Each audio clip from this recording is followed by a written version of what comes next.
उज्जैन में प्रताड़ना से तंग आकर के एक शख्स ने अपनी जान दे दी है। सास और पत्नी से परेशान होकर के दामाद ने फांसी लगा ली। यूपीएससी की तैयारी कर रहा था राहुल, जिसके बाद उसने अपनी सास के ऊपर कई गंभीर आरोप लगाए हैं और इसके चलते शख्स ने अपनी जान दे दी है। 4 महीने पहले ही लव मैरिज हुई थी। युवक ने 5 पन्नों का सुसाइड नोट भी लिखा है। सुसाइड नोट में सास और पत्नी के ऊपर कई तरह के गंभीर आरोप लगाए हैं। मेरी सास और पत्नी ने जिंदगी बर्बाद कर दी, ये शख्स ने इस सुसाइड नोट में लिखा है। युवक के परिजनों ने 5 लाख रुपए मांगने के आरोप भी लगाए हैं। तलाक का दबाव और 5 लाख रुपए बहू मांग रही थी। हालांकि दोनों की लव मैरिज हुई थी, लेकिन उसके बाद ये विवाद बढ़ता चला गया। यूपीएससी की तैयारी कर रहा था शख्स, जिसने अपनी सास और पत्नी के ऊपर कई सारे आरोप लगाते हुए सुसाइड नोट लिखा है और अपनी जान दे दी है। यूपीएससी एस्पिरेंट ने अपनी जिंदगी खत्म कर दी है और ये पूरा मामला ये बताया जा रहा है कि सास और पत्नी ने तलाक का दबाव बनाया, पैसे मांगने का दबाव बनाया, जिसके चलते व्यक्ति ने फांसी लगा करके अपनी जान दी। शादी होने के लगभग कुछ ही टाइम के बाद में वो डिप्रेशन में रहने लगा, क्योंकि उसके द्वारा मेरे को बताया गया था कि मेरी सास मेरे को दबाव डाल रही है कि मेरी लड़की को तलाक दो, अगर तुम तलाक नहीं देते हो तो मैं तुमको मरवा दूंगी, ये कर दूंगी, ऐसे मतलब धमकाया उसको।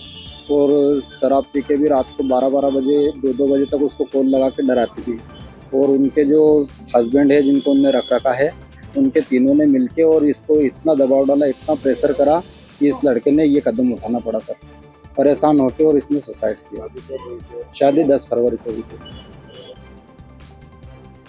अधिक जानकारी के साथ हमारे सहयोगी संतोष कृष्णानी जुड़ रहे हैं। संतोष, 4 महीने पहले इस दंपति की लव मैरिज हुई थी, लेकिन फिर इसके बाद ऐसा क्या हुआ कि विवाद सुसाइड करने तक जा पहुंचा? बिल्कुल अंशिका, पता नहीं, बहुत ही संवेदनशील मामला है, क्योंकि युवक आईपीएस की तैयारी कर रहा था, कलेक्टर बनना चाहता था, लेकिन उसे क्या मालूम कलेक्टर बनने के पहले ही मौत के आगोश में आ जाएगा। और इतना घरेलू हिंसा के तहत इतना प्रताड़ित हो गया था कि मात्र 4 महीने के अंदर ही उसने अपनी जीवन लीला को गले लगा लिया।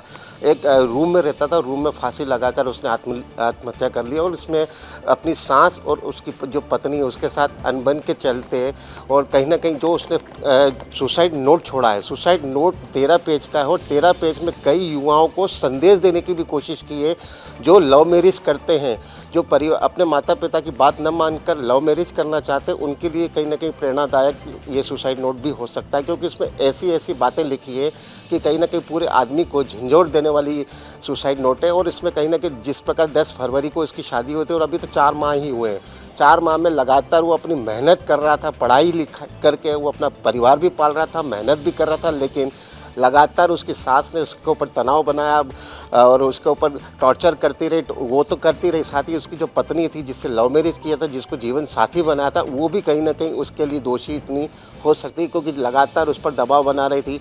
कभी सास की तरफ से दबाव होता था, कभी उनके परिजनों की तरफ दबाव होता था। उसको लेकर आखिरकार मायूस होकर उसने इस प्रकार का कदम उठाया। उसके जो युवक के जो माता पिता हैं वो अभी तक सदमे हैं, सदमे से बाहर नहीं निकल पा रहे, क्योंकि हर किसी का सपना रहता है कि मेरा बेटा पढ़ लिख कर आगे बढ़े और अपने परिवार को भी कहीं ना कहीं पालने में काम करे। लेकिन उसे क्या मालूम, और ये जो युवक है, ये तो पढ़ाई लिखाई में एक मतलब सबसे फर्स्ट क्लास लड़का था और लगातार यूपीएस की तैयारी में दिन रात मेहनत करके वो कलेक्टर की जो उसका सपना था कि मैं एक दिन कलेक्टर बनकर रहूँगा, तो उसको लगातार वो पढ़ाई में काम कर रहा था। उसके जो आसपास के लोग हैं वो भी उस युवक की जमकर तारीफ करते नजर आता है। लेकिन ये जो सुसाइड नोट है, बिल्कुल संतोष, अब इस सुसाइड नोट के आधार पर कई और साक्ष्य जुटाने के बाद पुलिस मामले में तहकीकात में जुटने वाली है। क्या खुलासे होंगे देखना होगा। आपका जुड़ने के लिए बहुत बहुत शुक्रिया।